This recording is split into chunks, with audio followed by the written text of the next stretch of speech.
अस्सलामुअलैकुम, उम्मीद है आप सब ठीक होंगे।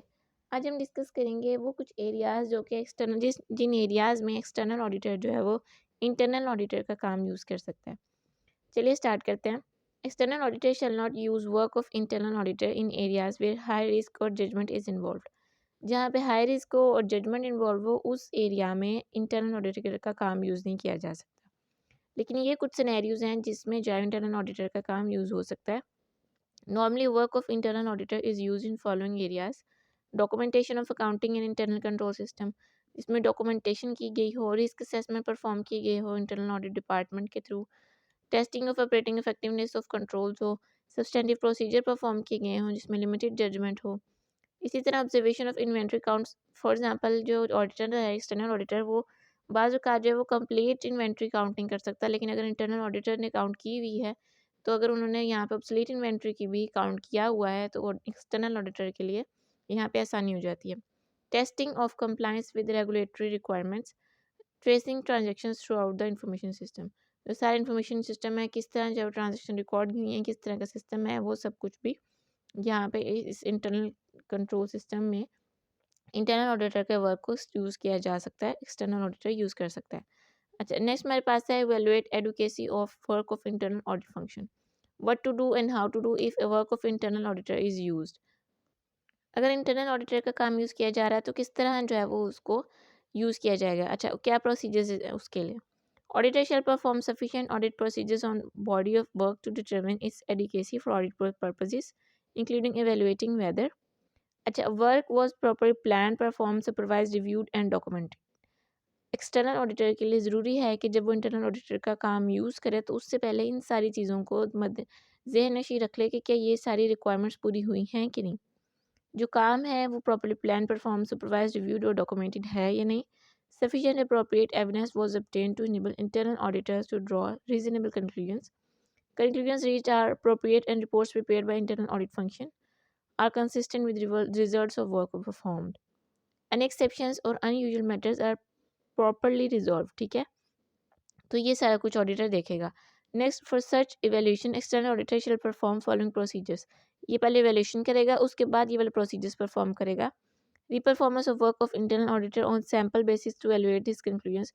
कुछ एरियाज ऐसे होते हैं जिनमें एक्सटर्नल ऑडिटर को इंटरनल ऑडिटर के काम को रीपरफॉर्म करना पड़ता है लेकिन सैम्पल बेसिस पे। ठीक है, इंक्वायरी करनी पड़ती है। अब ये सारे एवेल्यूएशन के मेथड्स जो हैं कि ये काम है उसका कंक्लूजन या एक्सेप्शंस हैं, लेकिन उनको जो है वो एवेलुएट कैसे करेगा, ये रीपरफॉर्मेंस के थ्रू, इंक्वायरी के थ्रू, ऑब्जर्वेशन और इंस्पेक्शन के थ्रू। ठीक है, ये सारे प्रोसीजर्स परफॉर्म करके उनको एवेलुएट करेगा।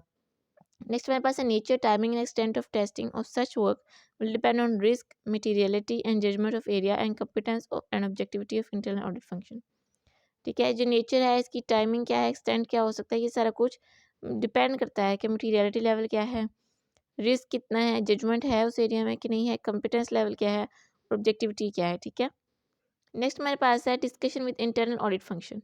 जब आपने इंटरनल ऑडिटर का वर्क यूज़ करना है तो ये बात अच्छी है कि आप पहले ही इंटरनल ऑडिटर से डिस्कस कर लें कि वो जो भी काम करे वो मतलब हम एक्सटर्नल ऑडिटर को ज़हन नशीं रख के करें।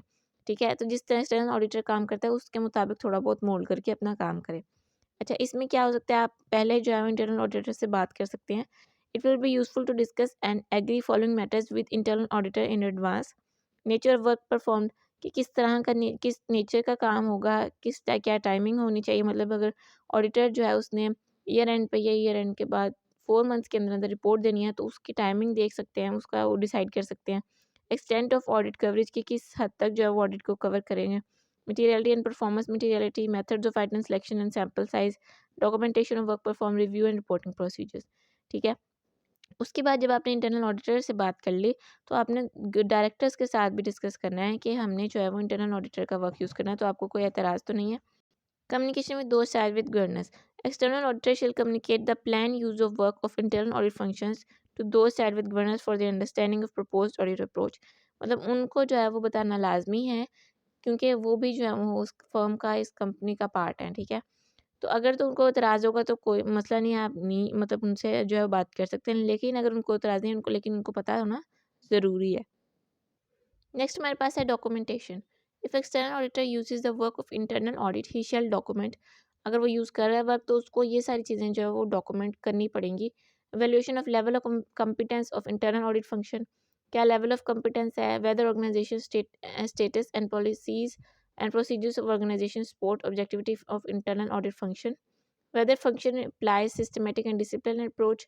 ये जो हमने कल पढ़ा था सिस्टमेटिक एंड डिसिप्लिन अप्रोच के प्लानिंग के मतलब प्लानिंग के साथ चलते हैं, ये ऐसे ही मतलब कि आज ये प्रोसीजर परफॉर्म करने का दिल कर रहा है या इस तरह चलते हैं, ठीक है।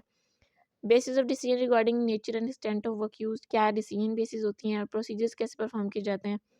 Audit procedure perform by external auditor to evaluate adequacy of work use, ठीक है जी। तो ये डॉक्यूमेंटेशन में था।